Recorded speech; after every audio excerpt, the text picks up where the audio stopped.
Magandang gabi po sa inyong lahat. Muli po ang pagbabalik po ni Madam Jing Tarot Reader. Ang inyong baraha po ang aking ibibigay ngayong gabi. Doon po sa mga gusto pong magpa-private reading, paki-message po ako sa aking account na Jing Tarot Reader and then sa aking number na nakalagay po dyan sa aking channel, and then doon po sa mga taga-subaybay ko, paki-subscribe and follow po ako, and then paki-message po ako, and then pa-comment din po ako. Ngayong gabi po, ang aking ibibigay na baraha po ay para sa mga para sa mga animal zodiac sign. Ito po ngayong gabi ang inyong baraha. Sa mga animal zodiac sign po ay ngayon ay si Dragon, Rooster at Dog. Kung kayo po ay Rooster, Dragon at Dog, ito po ngayong gabi ang inyong mga baraha.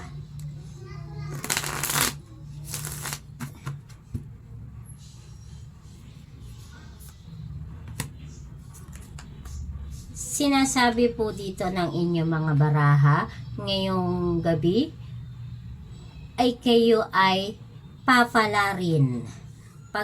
Papalarin daw po kayo or suswertehin. May makakarating sa inyong swerte ngayong gabi or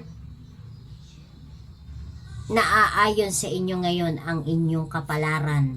Sinasabi ng inyong baraha na kayo ay papalarin na makarating o makaalis sa ibang lugar na nais nyong magtrabaho po doon, or matagal nyo na muna siyang inaasam or minimithi makapagtrabaho sa ibang bansa upang matupad ang inyong mga pangarap na sinasabi ng inyong mga baraha. Magiging maganda ang inyong buhay at matutupad mo ang iyong mga pangarap, mabibigyan mo ng magandang buhay ang iyong sarili at pamilya. Ngunit sinasabi ng inyong baraha ay hindi 100% na magiging maayos ang buhay, pamilya mo, lalo na iiwanan mo ang iyong mga mahal sa buhay.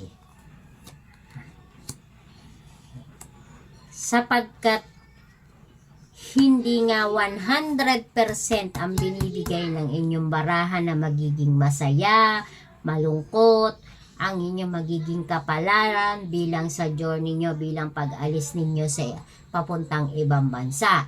Number 1 po, dun po sa may mga boyfriend, girlfriend, asawa, dalaga man, or may asawa, hindi po 100% na kayo ay magiging masaya sapagkat iiwanan nyo po ang inyong mga pamilya, lalong-lalo na ang inyong minamahal.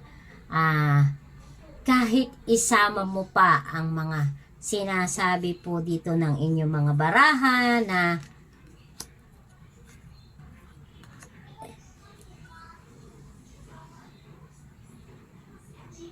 ang buhay mo ay bilang isang malayo sa kanila, kapalit ng marangya o magandang buhay, hindi magiging madali para sa'yo ang haharapin mo, at kailanman na hindi mababago ng mga material na bagay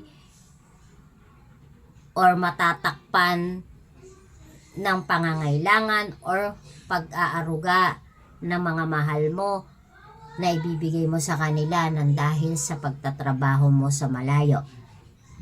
Kahit tapalan mo ng material o bigyan mo sila ng material o padalahan mo sila ng padalahan, hindi pa rin sapat yon para maging masaya at mabuo ang iyong pamilya sapagkat ikaw ay nasa malayo.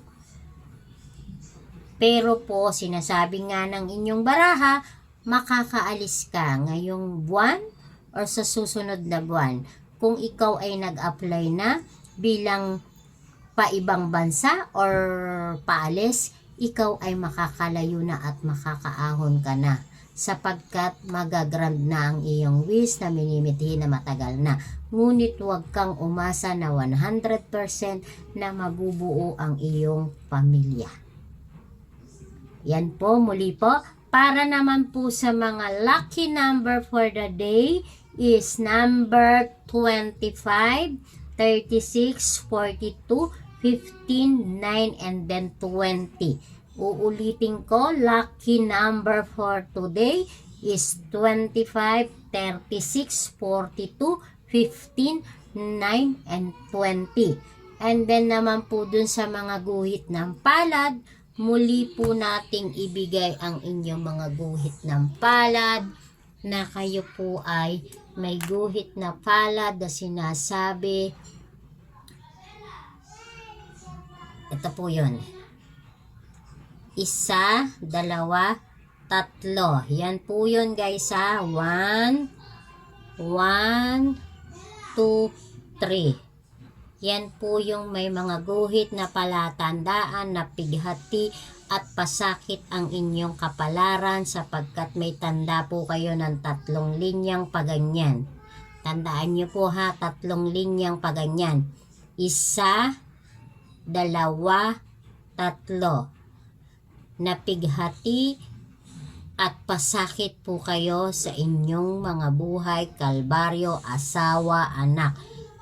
Mababago naman po yan kung kayo hihiling at magdadasal para mabago ang inyong mga kapalaran. Muli po, maraming salamat po sa inyong lahat. Magandang gabi po sa inyong lahat.